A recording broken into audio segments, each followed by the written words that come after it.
शुरू कर लेते हैं। शुरू आज हमको शुरू करने दीजिए, उसके बाद सुनेंगे। अभी पूरा दिन है सुनेंगे। माननीय सदस्य अरूप चटर्जी जी। महोदय, अध्यक्ष महोदय, जवाब मिला है, लेकिन जवाब से मैं संतुष्ट नहीं हूँ। अध्यक्ष महोदय, ये माइनॉरिटी स्कूल का मामला है और अध्यक्ष महोदय, ये झारखंड में तमाम माइनॉरिटी स्कूल का मामला है, जिसमें लिंग्विस्टिक माइनॉरिटी और ऐसे माइनॉरिटी स्कूल जो लगभग हमें लगता है जो 40 से 50 है। माननीय सदस्य आप लोग आसन पर जाएं। माननीय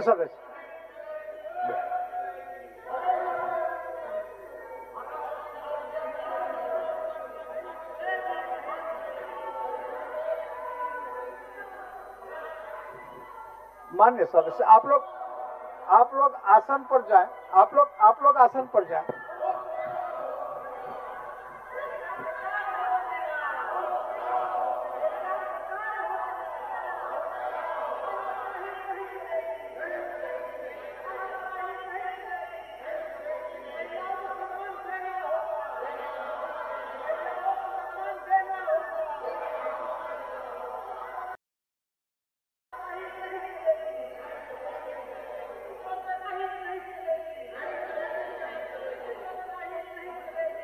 आप लोग मान्य सदस्य, आप लोग आसन पर जाएं।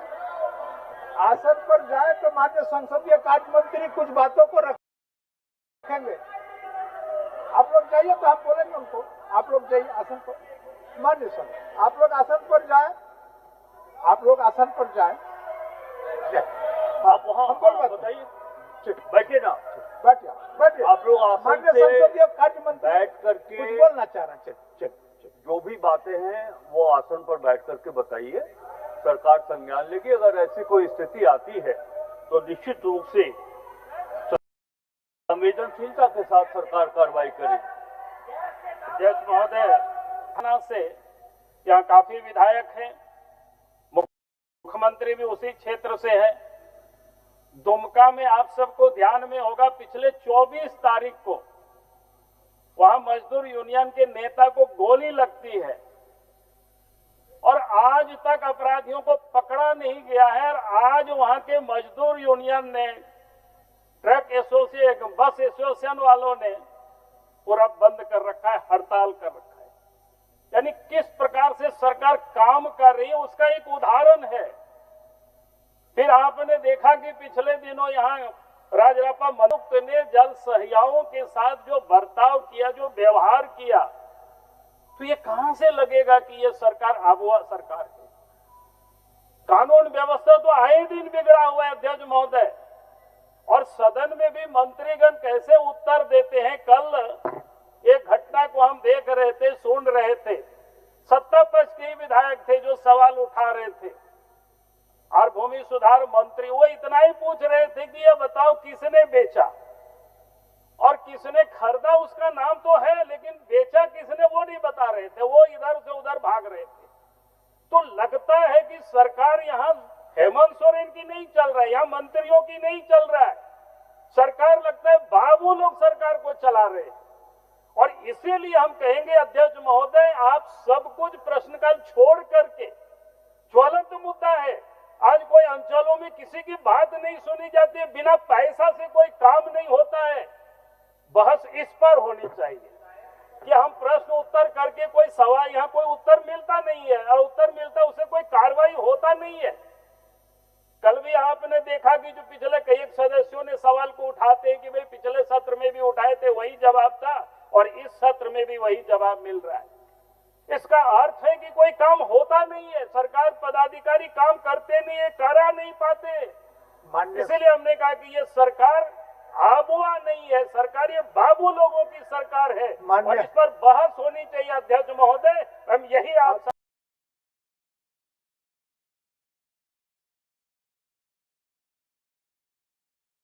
सबसे माननीय निवेदन कर रहे संसदीय हैं। कार्य मंत्री का जवाब सुन लीजिए। माननीय संसदीय कार्य मंत्री, से निकल ही नहीं पाते। हम कस्टमर से ज्यादा टाइम एम्प्लॉय को दे रहे हैं। पहली बात तो पैसे कुछ बन नहीं रहे, और अगर गलती से 2 पैसे बने भी हैं, खर्च करने का टाइम नहीं है, क्योंकि सुबह शाम तो ऑफिस में हाजिरी लगानी है। सेल्स के हाल ये है कि भैया ऑफिस में, दुकान में, फैक्ट्री में इतना बिजी है कि बाजार में क्या चल रहा है पता ही नहीं, नए ट्रेंड में क्या हो रहा है पता ही नहीं, ब्रांड कैसे बनाए पता ही नहीं। तो नए के पीछे भाग रहे हैं तो पुराने छूट जाते हैं, पुराने को रोक के रखते हैं तो नए नहीं आते। पुराने को रोकने के लिए डिस्काउंट देना पड़ रहा है, उधारी देनी पड़ रही है, और उसके चक्कर में हाथ में पैसा ही नहीं बच रहा। तो ना सेल बढ़ रही, ना प्रॉफिट बढ़ रहा, हाथ में है सिर्फ लोन, और भगवान की दुआओं से काम चल रहा है। तो मेरा एक ही सवाल है कि एम्प्लॉय, फाइनेंस, मार्केटिंग सब में तो मर रहे हैं, फिर हम क्या खाक व्यापार कर रहे हैं? पर राहुल जी क्या सबकी जिंदगी ऐसी है? नहीं, मैंने कहा ना 90% की है, 10% की जिंदगी कुछ अलग है। उनको चौकीदारी की जरूरत नहीं है, वो ऑफिस, दुकान, फैक्ट्री हो या ना हो, पीछे से सारा काम चलता है। उनकी टीम बढ़िया है, उनके पीठ पीछे अच्छा काम करती है। अब क्योंकि वो फ्री हैं,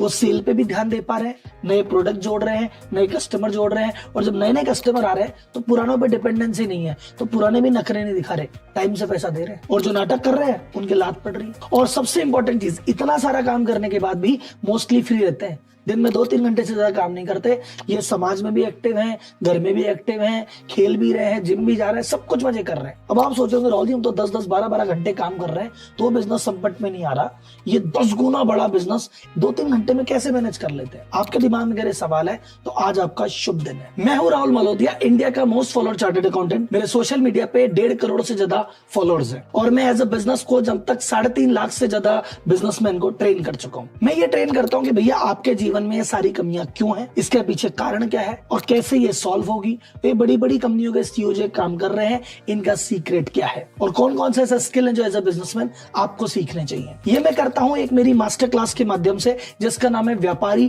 टू सीईओ। ये क्लास रेगुलर बेसिस पे चलती रहती है। हो सकता है आज रात को 7 से 9, हो सकता है कल सुबह 7 से 9, हो सकता है अगले हफ्ते हो।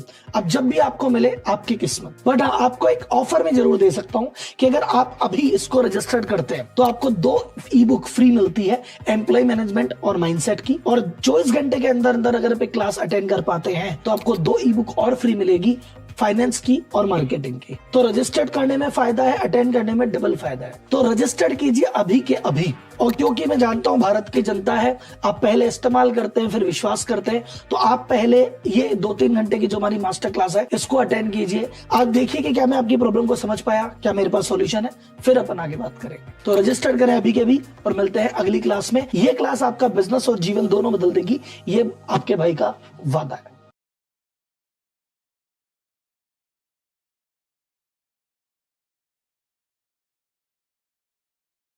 दोस्तों, माइक्रोसॉफ्ट एक्सेल को अगर आप एडवांस लेवल पे सीख जाते हो तो आप वर्क फ्रॉम होम के लिए भी रेडी हो जाते हो। इंडिया के किसी भी कोने पे या वर्ल्ड के किसी भी कोने पे आराम से बैठकर आप इस स्किल को मास्टर कर सकते हो, क्योंकि आयरा स्किल भारत का नंबर 1 प्लेटफॉर्म आपके डोर स्टेप पे, आपके घर तक, आपके मोबाइल तक, आपके लैपटॉप तक एक ऐसा पावरफुल प्रोग्राम लेकर आ रहा है जिसको मास्टर कर सकते हो आप इस प्रोग्राम में एनरोलमेंट करके। सो दोस्तों, अगर आप बेसिक से लेके एडवांस फार्मूलाज को सीखते हो, इंटरैक्टिव डैशबोर्ड्स बनाते हो, वी लुकअप जैसे फार्मूलाज को सीखते हो, इतना ही नहीं, पिवट टेबल जैसी टेक्निक को सीखकर ऐसे कुछ वैल्यूएबल रिपोर्ट्स अगर आप बना देते हो तो कंपनी आपको ऐसे काम देगी कि जो आप घर बैठे कर सकते हो। अपवर्क से लेके, फ्रीलांसर से लेके, लिंक्डइन से लेके, नौकरी.com पे भर भर के जॉब्स हैं वर्क फ्रॉम होम के, इवन द फ्रीलांसिंग के। किस टेक्नोलॉजी पे? एक ही टेक्नोलॉजी है, माइक्रोसॉफ्ट एक्सेल।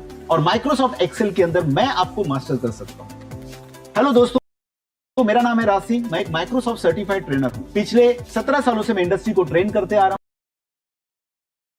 हूं। अब तक 5 लाख से भी ज्यादा लोगों को पढ़ा चुका हूं और 300 से ज्यादा कॉर्पोरेट कंपनीज के एम्प्लॉयज को मैं ट्रेन कर चुका हूं। मेरे हजारों स्टूडेंट्स, आज मैं उनको बोलता हूं कि आप फ्रीलांसिंग करो, extra source of income generate करो, क्योंकि एक इनकम से ना कुछ नहीं होने वाला। तो अगर आपके पास सैटरडे संडे टाइम है, या आपके घर में कोई फैमिली मेंबर है जो कि वर्क फ्रॉम होम चाहता है, उसके पास अच्छी क्वालिफिकेशन है लेकिन वो जॉब नहीं कर पा रहा है बिकॉज आपके शहर में आसपास कोई जॉब की अपॉर्चुनिटीज नहीं है, तो MS एक्सेल एकमात्र ऐसा टूल है जिसे सीख कर आप फ्रीलांसिंग कर सकते हो, वर्क फ्रॉम होम कर सकते हो। इन सारी चीजों के लिए जितना भी मेरा 17 साल का एक्सपीरियंस है उसका निचोड़ मैं एक 3 घंटे का पावरफुल वर्कशॉप लेकर आया हूं। इस वर्कशॉप को अगर आप ज्वाइन करते हो तो इसके अंदर आप बेसिक से लेकर एडवांस फार्मूलाज को सीखना, इंटरेक्टिव डैशबोर्ड्स बनाना, पिवट टेबल, फॉर्मूलाज लगाना, वो सारी चीजें सिखाऊंगा जो वर्क फ्रॉम होम और फ्रीलांसिंग के लिए इंपॉर्टेंट होगा। तो अगर आप उस प्रोग्राम में एनरोल करना चाहते हो तो नीचे दिए गए लिंक पर अभी क्लिक करो, क्योंकि अगर आपने अभी क्लिक किया तो ऐसा एक धमाकेदार ऑफर दे रहा हूं जो आपको आज से पहले कभी नहीं मिला होगा। ये पूरे प्रोग्राम की फीस 199 रुपीज में आपको मिल जाएगी। तो 199 रुपीज पे करके पूरा 3 घंटे का वर्कशॉप आपका, प्लस कुछ और बोनसेस मैं आपको दूंगा। हैंड्स ऑन प्रैक्टिस करेंगे, आप मेरे साथ सीखोगे, मैं आपको प्रैक्टिस फाइल दूंगा, आप डाउनलोड करोगे, मेरे साथ लाइव वर्कशॉप एकदम हैंड्स ऑन सीखोगे। दोस्तों, तो इंतजार किस बात का है? यही सपोर्ट और कुछ ऐसी अपॉर्चुनिटी का तो आप इंतजार कर रहे थे।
और आज ये वीडियो आपके सामने है।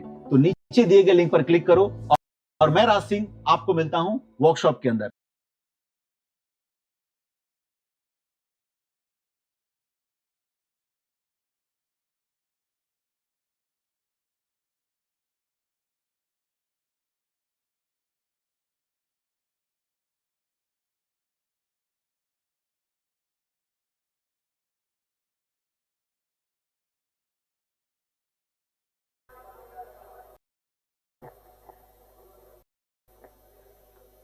महोदय,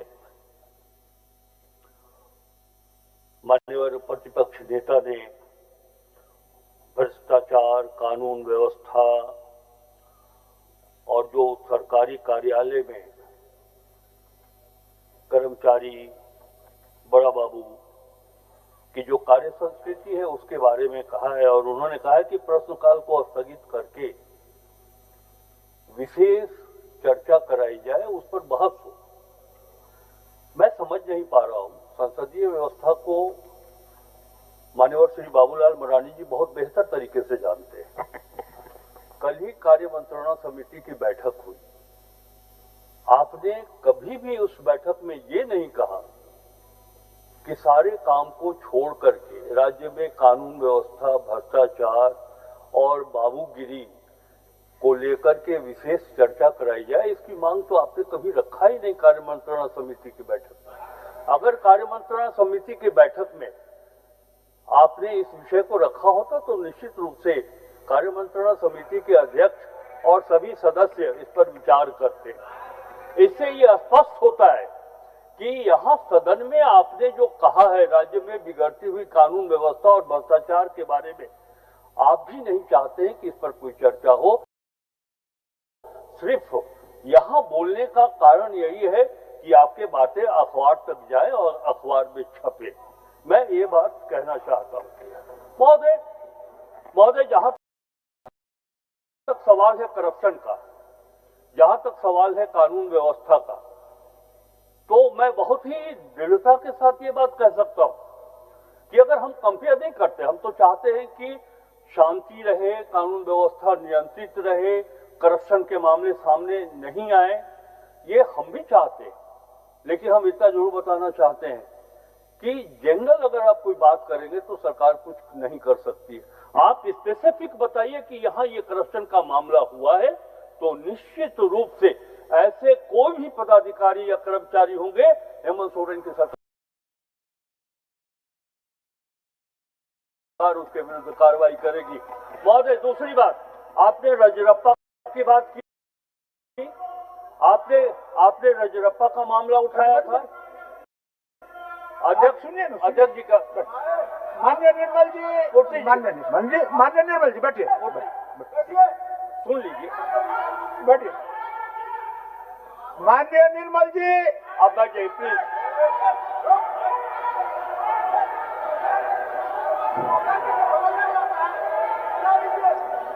निर्मल जी,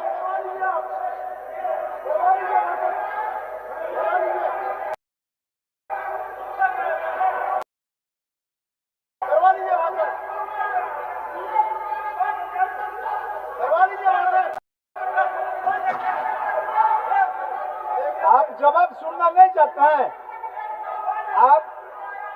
आप जवाब सुनना नहीं चाहते हैं, इनको ले जाइए, ले जाइए।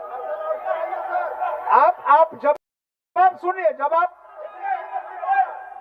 जवाब सुनिए।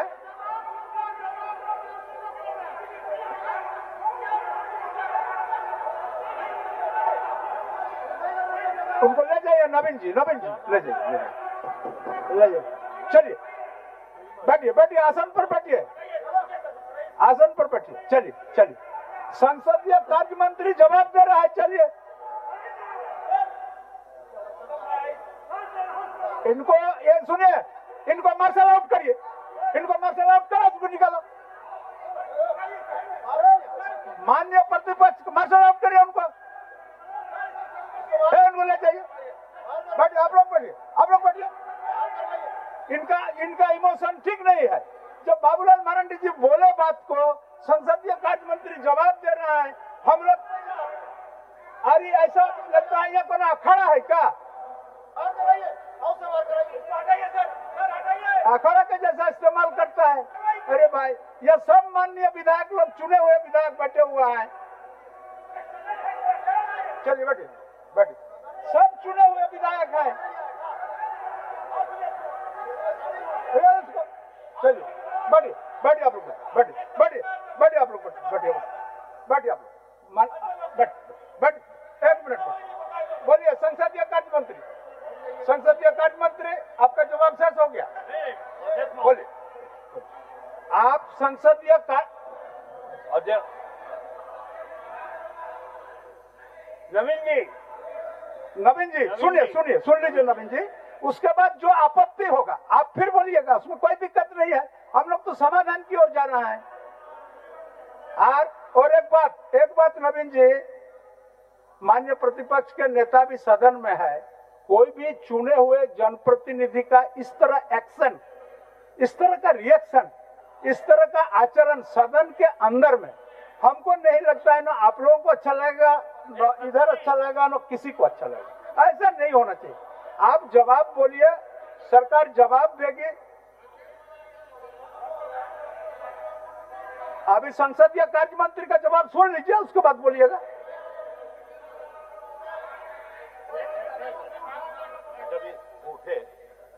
अध्यक्ष महोदय, मंत्री जब बोल रहे थे फिर उधर से दूसरे लोग डिक्टेट करेंगे तो ऐसा नहीं चलेगा। अध्यक्ष महोदय, अगर एक विधायक की कोई दर्द है और वो अगर यहाँ आया तो आपने वहां से आसन से दे दिया, उनको मार्शल आउट कर दीजिए। यही तो बाबू लोग चाहते ही हैं, यही तो। और आप यहाँ यही कर रहे हैं अध्यक्ष महोदय। इसलिए मैं आपसे ये कहूंगा, आप इसको वापस लीजिए। अब उनकी बात को आप सुनते, आखिर उनको क्या तकलीफ था कि वहां तक पहुंच। आप लोग बैठिए ना, बैठिए ना, बैठिए ना, आप लोग बैठिए। आपसे विनम्र निवेदन कर रहा हूँ, आप उनकी अच्छा, एक मिनट बैठिए, बुलाइए और उनकी बात को सुनिए, उनको क्या तकलीफ। माननीय प्रतिपक्ष नेता बाबूलाल मरांडी जी, विनम्र यही माननीय प्रतिपक्ष के नेता बाबूलाल मरांडी जी, जब नवीन जी शुरू में हाथ उठाए, हमने प्रश्नकर्ता को रोक करके नवीन जी का बात रखने के लिए उनको बोले। अब नवीन जी बात नहीं रखे, उस बात को आप प्रतिपक्ष के नेता के रूप में बात को अपना रखे। फिर आपके बात के अनुसार हमने संसदीय कार्य मंत्री को आसन से पुकारे। संसदीय कार्य मंत्री जवाब दे ही रहे थे। हो सकता है कि उनके जवाब में आप सहमत न हो तो आप फिर सेट में खड़ा होकर के उनके बात का काउंटर करते। लेकिन वहां से उठ के आकर के इस रिपोर्टिंग टेबल में इस तरह का करने का आचरण को आप अगर संसदीय आचरण के लिए, एक मिनट, आप अगर संसदीय आचरण के लिए, मैं आपका बात मानूंगा, आपका बात मानूंगा, वापस तो बोला नहीं, वो अलग विषय है। लेकिन आपके जैसा नेता अगर ये संसदीय आचरण को बर्दाश्त कर लेंगे तो हमको लगता है आसन के लिए तो बहुत अच्छा नहीं होगा। ये परिपाटी बहुत अच्छा नहीं होगा।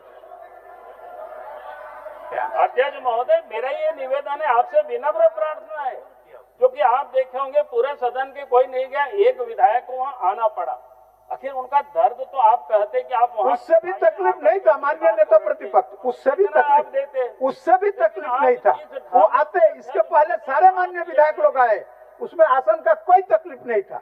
लेकिन आकर के जिस तरह का एक्शन उन्होंने सबके सामने, सदन के सामने किया, उसका फुटेज भी है, उसका साउंड भी है, उसका रिपोर्टिंग टेबल में वो भी है। सारा चीज को जांच करा लीजिए, और जांच कराने के बाद आपको लगेगा उनका आचरण सही नहीं था। आप उनको कहते बैठिए और फिर वहाँ बोलते। अध्यक्ष महोदय, माननीय प्रतिपक्ष के नेताजी कह रहे हैं कि भाई उनका दर्द था। दर्द बयां करने की एक व्यवस्था है, एक नियमावली है, और आपने अपनी उदारता से प्रतिपक्ष के नेता को बातों को रखने के लिए दिया। लेकिन जिस प्रकार से महतो जी ने अपना व्यवहार किया, एक्शन किया, हमें लगता है कि उन्हें पूरे सदन के लिए पूरी कार्रवाई से उन्हें बाहर करना चाहिए, पूरे सदन के लिए अध्यक्ष महोदय, ताकि आगे सीख सके, वरना दूसरे विधायक भी उसका अनुकरण करेंगे।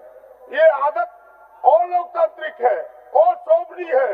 ऐसे लोगों को कतई बर्दाश्त नहीं करना चाहिए और ये दंड के भागी होने चाहिए, ताकि ये रास्ता ठीक हो सके अध्यक्ष।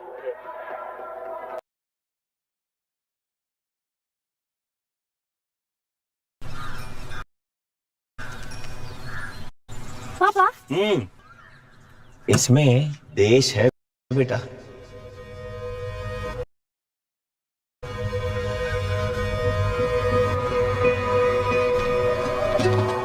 कितनी सड़कें, कितने पुल, कितने बांध, कितनी नदियां, कितनी सदियां, कितना आसमान अपनी गोद में लेके जा रही है ये। कितनी रोटियां, कितने खेत, भरे हुए कितने पेट, देखो कितना बड़ा अपना देश अपनी गोद में लेके जा रही है ये।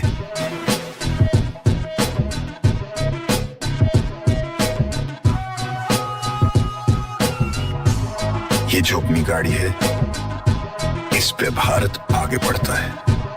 हम आगे बढ़ेंगे, देश आगे बढ़ेगा। Tata Motors commercial vehicles, better always.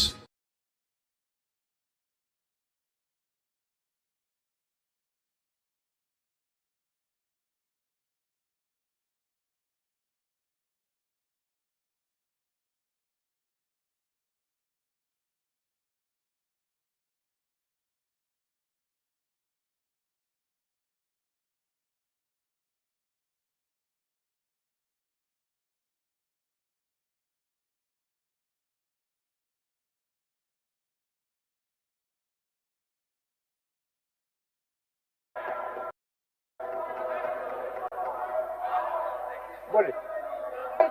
चल रहा है अध्यक्ष महोदय, शांति से चल रहा है। मेरा एक निवेदन है, एक मिनट। आज ये स्थिति परिस्थिति क्यों उत्पन्न हुई?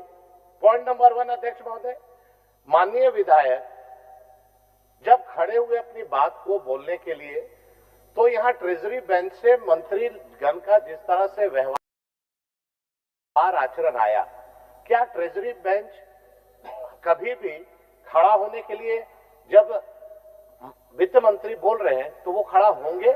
यहाँ बहुत ज्ञानी है प्रदीप यादव जी, ट्रेजरी बेंच की एक गरिमा है अध्यक्ष महोदय, माननीय मंत्री हैं, और जिस तरह का व्यवहार और उनको थ्रेटनिंग वहां से देने लगा के लोग, तो यहाँ से उनका रिएक्शन आया।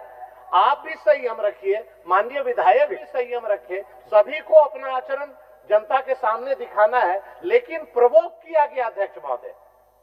कुछ बोल रहा है? बात हम कहना चाहेंगे, नेता प्रतिपक्ष के वक्तव्य के दरमियान ट्रेजरी बेंच का कोई भी व्यक्ति किसी भी तरह का डिस्ट्रैक्शन नहीं कर रहा था। नेता प्रतिपक्ष संवैधानिक पद है, हम लोगों ने पूरी गंभीरता से उनकी बात को सुना। जब उनका प्रत्युत्तर देने के लिए संसदीय कार्य मंत्री खड़े हुए, तो यह आचरण की उम्मीद की जाती है कि विपक्ष के भी विधायक संसदीय कार्य मंत्री के खड़े रहने तक खड़े होकर नहीं करेंगे। हम लोगों ने उनसे यही आग्रह किया कि बैठ जाइए, संसदीय कार्य मंत्री का वक्तव्य समाप्त हो जाए, नेता प्रतिपक्ष बोलेंगे।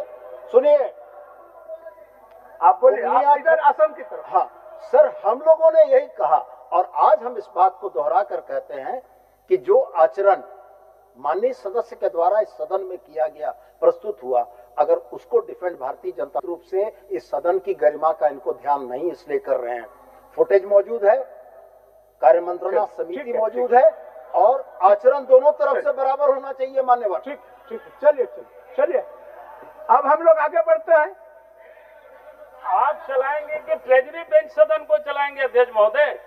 आप प्रवोक कर रहे हैं कि विधायक को, आप वहां से खड़े हो रहे हैं। जब संसदीय कार्य मंत्री, ठीक है विधायक जी चले गए, नए विधायक है, संसदीय मंत्री बोल रहे थे, तो बाकी लोग क्या कर रहे थे अध्यक्ष महोदय?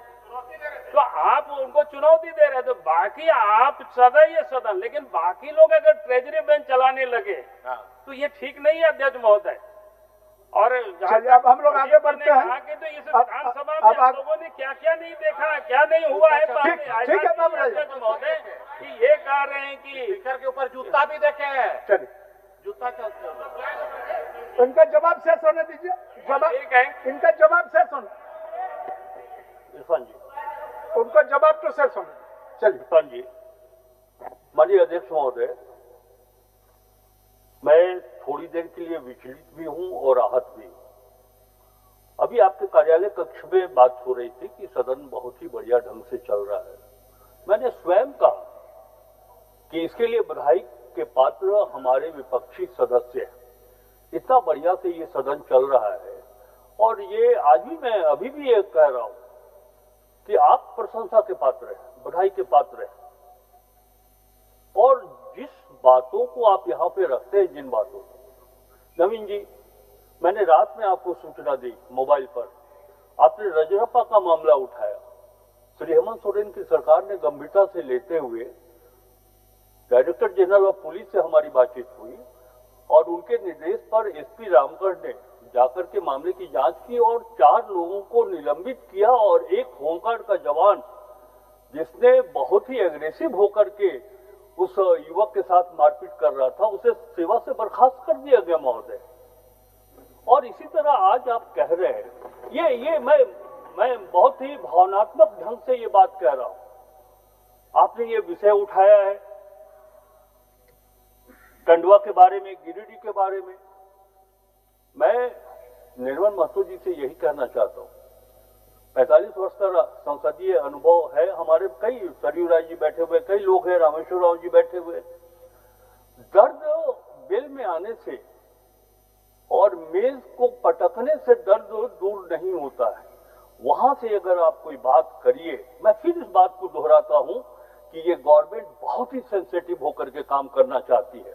आप उठाइए जो आपकी सही बातें होंगी, सरकार उस पर आगे की कार्रवाई, कहां पीछे हट रही है, हम आगे की कार्रवाई करेंगे। लेकिन इस तरह से, एक मिनट मेरी बात सुन लीजिएगा, उसके बाद कहिएगा। लेकिन इस तरह से प्रवेश करना, अरे हम लोग तो अब राजनीतिक रास्ते पड़ाव में अंतिम समय पर है, लेकिन वो निर्मल महतो जी की तो राजनीतिक आयु बहुत लंबी है।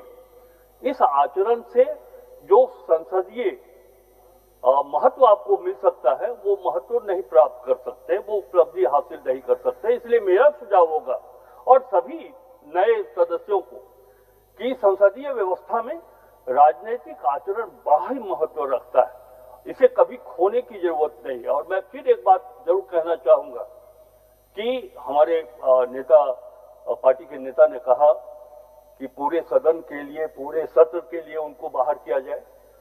मैं अपने नेता श्री प्रदीप यादव जी से भी ये कहूंगा कि मैं इस बात पर विश्वास करता हूं कि यदि कहीं कभी किसी से भूल हो जाए और ये हम स्वीकार कर लें कि ये भूल हमसे हुई है, तो क्षमा करना ही ये कर्तव्य बनता है।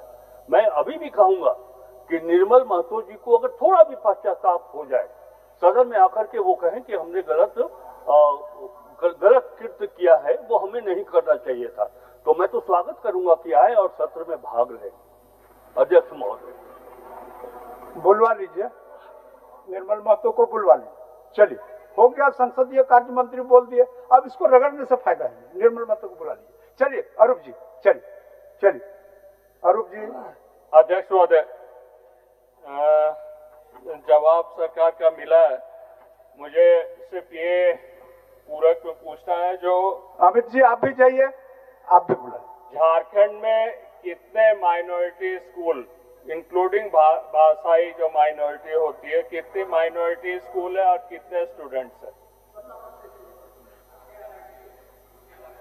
अमित यादव और इधर से निरल जी बोलिए। झारखंड में कितने माइनॉरिटी स्कूल और इसमें अध्ययनरत कितने स्टूडेंट्स है आज के दिन में?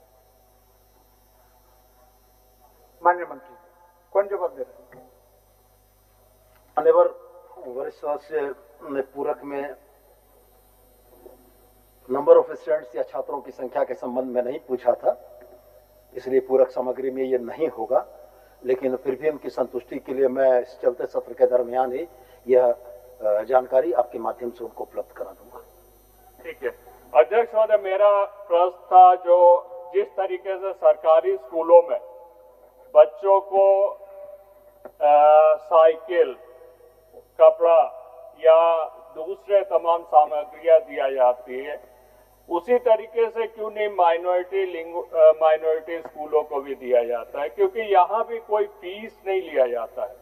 सरकार का नियम है जो कोई फीस आप माइनॉरिटी स्कूल में नहीं ले सकते हैं। इसमें सरकार का कोई भी मदद सिवाय टीचर की सैलरी के छोड़कर कुछ भी मदद नहीं मिलती है। तो सरकार इन बच्चों को क्यों अलग से देखती है? इन बच्चों को भी मिलना चाहिए। माननीय मंत्री जी। मान्यवर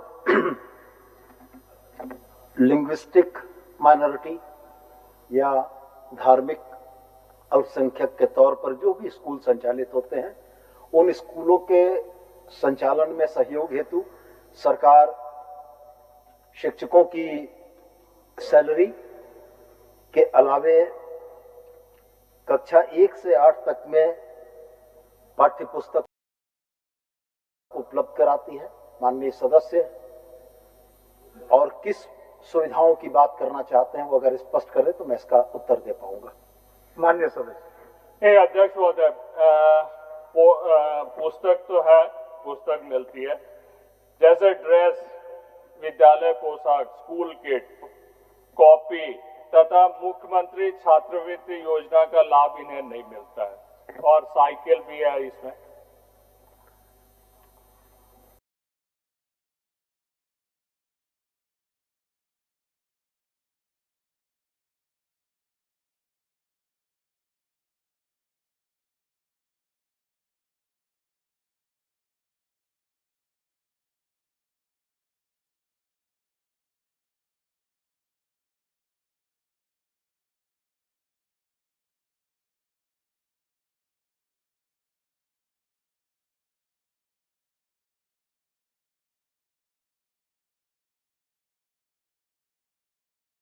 टर टर टर टर सिस्टर बीना के मैसेज आइल बा, अर्जेंट लिखल बा, हमार बच्चा के ट्रीटमेंट खातिर 1 लाख रुपया चाहिए डॉक्टर, तुरंत भेज दी प्लीज। सिस्टर बीना, हम पहले सिस्टर बीना के फोन करके पूछब, फिर भेजब, काहे कि हम मुरुख ना है। Well done doctor. यूपीआई के का नाम बा, अगर पहचानो के कोनो व्यक्ति से ऐसा मैसेज आवे तो हो सकेला उनकर मैसेजिंग ऐप हैक होके, यही से पहले नॉर्मल कॉल करके चेक करी आ कहीं हम मुरुख ना।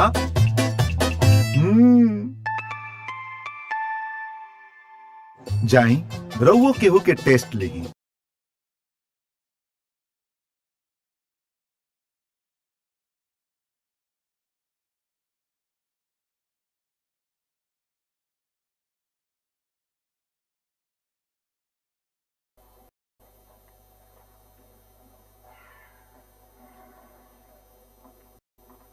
मान्यवर, ये नीतिगत विषय है और चूंकि उनको सरकारी स्कूल का दर्जा नहीं प्राप्त है, इसलिए सरकारी स्कूल को प्राप्त होने वाली सारी सुविधाएं उनको उपलब्ध नहीं है। लेकिन मैं माननीय सदस्य की इस भावना से सहमत हूं कि बच्चे तो हमारे ही हैं, हमारे राज्य के हैं, और राज्य के अगर अन्य बच्चों को सरकार की तरफ से सुविधाएं प्राप्त हैं तो उनके साथ भी भेदभाव नहीं होना चाहिए। आपके माध्यम से माननीय सदस्य को मैं यह आश्वस्त करता हूं कि उनकी इस भावना से